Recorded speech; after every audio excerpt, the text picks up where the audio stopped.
You've been curling for months, maybe years, and your arms still look exactly the same. You're not lazy, you're not skipping workouts, you might even be progressively overloading. But there's a muscle sitting right next to your bicep, bigger than your bicep, stronger than your bicep, that most men completely ignore, and it's the exact reason your arms have a ceiling. It's not a secret exercise, it's not a supplement, it's basic anatomy that nobody ever explained to you. And once I show you what it is, how it works, and why ignoring it is actively killing your arm development, you're gonna understand why everything you've been doing has been building half an arm while leaving the other half completely underdeveloped. Give me the next 10 minutes and I will change the way you train arms forever. Let's get to work. Before I show you the muscle, I need to show you the anatomy, because if you don't understand the structure, you won't understand why this matters. Your upper arm is not one muscle. Most men act like it is, most training programs treat it as if. But anatomically, your upper arm has 3 distinct compartments. The front of your arm, your biceps brachii, 2 heads, the long and the short. This is what you're already training. Every curl, every supination, every contraction at the top. You know this one. The back is your triceps, 3 heads. Most men who train arms spend some time here too. And then there's the third compartment, the one that changes everything. The one sitting directly underneath your bicep, pushing it up from below, creating thickness and width that no amount of curling will ever produce. That muscle is the brachialis. And if you've never heard of it, you're not alone. Most gym content never mentions it. Most arm training programs don't target it directly. And that neglect is the single biggest reason most men's arms look flat and tubular instead of thick and three-dimensional.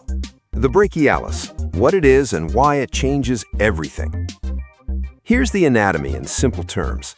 The brachialis sits underneath your bicep. It originates on the lower half of your humerus, your upper arm bone, and it inserts directly onto the ulna, the bone in your forearm. This is important because the brachialis crosses only one joint, the elbow. It doesn't care about forearm rotation. It doesn't care about grip position. Its only job is to flex the elbow, period. And here's why that matters. Your biceps brachii is a 2-headed muscle. It flexes the elbow and supinates the forearm, meaning when you curl with your palms facing up, your bicep is doing 2 jobs at once, flexion and rotation. The brachialis doesn't rotate, it only flexes, which means it can generate more pure pulling force at the elbow than your bicep can. Studies on elbow flexor force production have found the brachialis contributes roughly as much force as the bicep or more in certain positions, and in some analyses, it's described as the workhorse, the primary mover, with the bicep acting more as an assistant. Think about that. You've been obsessing over the assistant and completely ignoring the workhorse. Now look at what the brachialis actually does visually. When you develop the brachialis, it pushes the bicep up and outward like a wedge underneath a shelf. The bicep sits higher, the arm looks rounder, the peak you've been chasing gets taller, not because your bicep grew, but because there's a new mass underneath it, elevating the whole structure. And from the side, the arm looks thick, not just from front to back, but from the inside of the arm to the outside. That fullness that makes arms look like arms, that's the brachialis. Without it, you get a bicep that only looks impressive when you're directly flexing in front of a mirror.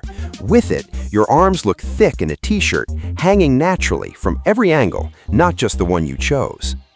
So now you know what the brachialis is and why it matters.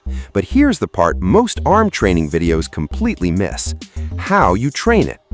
Because it doesn't respond to the same exercises you've been doing, and if you try to train it with standard curls, you're going to be disappointed. Here's why. Why standard curls don't fix this. Here's the problem with every standard curl in your routine. The barbell curl, the dumbbell curl, the cable curl, the preacher curl. They all have one thing in common: palms facing up, supinated grip. And when your forearm is supinated, palms facing the ceiling, your bicep is in its strongest position, the most mechanically advantaged angle for the bicep to produce force. Which sounds like a good thing until you realize what it means for the brachialis. When the bicep is mechanically dominant, the brachialis gets recruited less. It's not the primary mover anymore. It's picking up scraps, contributing, but never being forced to grow. This is why you can do barbell curls for 3 years and your brachialis barely develops. Your bicep is doing the heavy lifting. The brachialis is just along for the ride. To force the brachialis to become the primary mover, you have to take the bicep out of its advantage. you have to change the grip.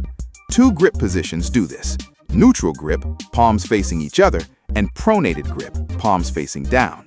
In both of these positions, the bicep loses its mechanical advantage. The supination contribution disappears, and the brachialis becomes the primary driver of elbow flexion. Your bicep still contributes, but the brachialis finally has to carry the load, and that's exactly what forces it to grow.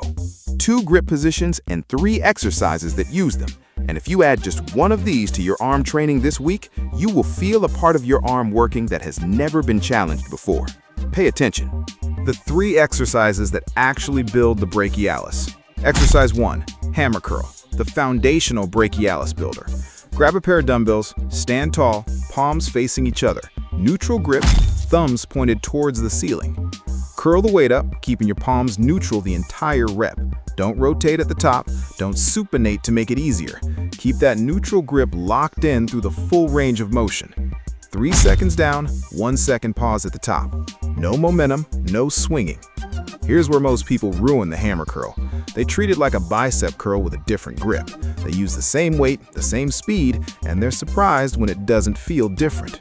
The hammer curl requires you to slow down because the brachialis isn't used to being the primary driver. You need to create tension intentionally. Squeeze at the top, control the eccentric, and actually feel the muscle working. Go lighter than you think, go slower than you want. That's the exercise. First set's close to failure, final set to true failure. 3 to 4 sets, 8 to 12 reps. Exercise 2, the cross-body hammer curl, the long head brachialis isolator. Same neutral grip as the hammer curl, but instead of curling straight up, you curl across your body, bringing the dumbbell toward your opposite shoulder. Why this works differently? The angle of pull changes the tension on the brachialis, especially in the stretch position at the bottom. You're pulling at a diagonal, which forces the brachialis to work through a slightly different range and hits the outer section of the muscle more directly. Alternate arms, 1 rep left, 1 rep right, slow and controlled on every single rep. This is the exercise that builds width on your arm, not just front to back thickness, but that fullness from the inside of the elbow outward. The kind of arm that looks wide from every angle, not just when you're flexing directly in someone's face. First set's close to failure, final set to true failure. 3 sets, 10 to 15 reps each arm. Exercise 3, the reverse curl, the most brutal brachialis exercise that exists. Grab a barbell or a pair of dumbbells, flip your grip, palms facing down, pronated grip, now curl. The first time you do this, you will immediately feel a muscle working that you've never felt in your arm training before, because the bicep is at its weakest mechanical position and the brachialis has no choice but to take over. Warning, you will use significantly less weight than your normal curl. That's not a weakness, that's anatomy. You've never trained this pattern before. Your brachialis is undertrained. Ego is not welcome here. You'll also feel this in your brachioradialis, the thick muscle on the outer edge of your forearm. And that's a bonus, because the brachioradialis works alongside the brachialis, and developing both of them creates that thick, dense forearm to upper arm connection that makes arms look complete instead of just big on top. Same rule, 3 seconds down, controlled on the way up. No momentum, no wrist breaking. Keep your wrists stacked over your forearms. First set's close to failure, final set to true failure. 3 sets, 8 to 12 reps. 3 exercises, 1 neutral grip, 1 diagonal pull, 1 pronated grip. 3 angles that force the brachialis to grow. But here's the part of this video most men never get to because they think the muscle is the answer and stop there. The muscle is only half the answer. The other half is where you put it in your training, and almost everyone gets that completely wrong. When and how to train the brachialis. Most men make the same programming mistake. They add hammer curls to the end of their arm day after they've already done 4 sets of barbell curls, 4 sets of cable curls, and their arms are completely fried. And then they wonder why the hammer curl doesn't do anything. Here's the truth. If you're training the brachialis as a finisher, as an afterthought, at the tail end of an already exhausted arm session, you're not training the brachialis. You're using it to mop up the last few reps of a session that was already over. For the brachialis to actually grow, it needs to be fresh. It needs mechanical tension when it can actually generate force. The fix? Start your arm training session with one brachialis exercise before your bicep work, before the barbell curl, before the cable curl. Pick the hammer curl or the reverse curl. Do it first when your arms are cold and fresh and the brachialis has to work without anything to compensate. Then move into your standard bicep work, then finish with a second brachialis movement at the end. Cross-body hammer curls work well here because the fatigue doesn't hurt the technique as much. The order matters. Brachialis first, biceps second, brachialis again. Sandwich your bicep training between brachialis work, and you've built an arm session that actually addresses the full muscle. Full arm training day structure. Hammer curl or reverse curl, 3 to 4 sets, 8 to 12 reps to near failure. Barbell curl or cable curl, 3 to 4 sets, 8 to 12 reps to near failure. Incline dumbbell curl or spider curl for a stretch-focused bicep movement, 2 to 3 sets, 10 to 15 reps. Cross-body hammer curl, 2 to 3 sets, 10 to 15 reps. Final set to true failure. That's a complete arm session, not just a bicep session with a different name. And before you think this is the whole picture, there's one more thing you need to hear. Because even if you do every single exercise correctly with perfect programming, there is one mistake in how people execute these movements that quietly kills 80% of the growth signal, and almost nobody talks about it. The execution mistake that kills brachialis growth. It's the concentric. Most people curl up fast and lower slowly. They treat the concentric as the movement and the eccentric as the rest. That's backwards for brachialis development. The brachialis responds aggressively to eccentric tension, the lowering phase, more than most other muscles in the arm. Because it's a single joint muscle, its entire job is elbow flexion, which means it's loaded maximally when resisting the extension, when you're fighting gravity on the way down.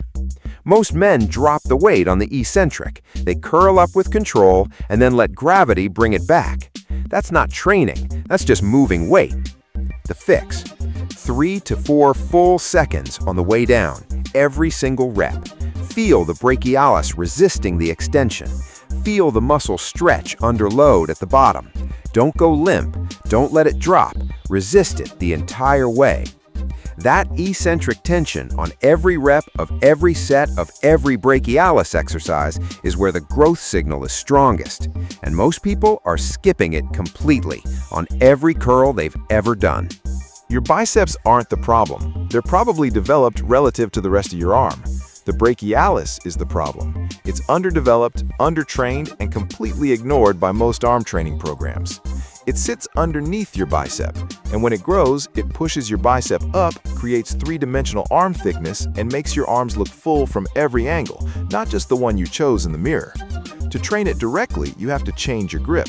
Neutral grip for hammer curls and cross-body curls. Pronated grip for reverse curls, because standard supinated curls let your bicep dominate the movement, and the brachialis barely gets challenged.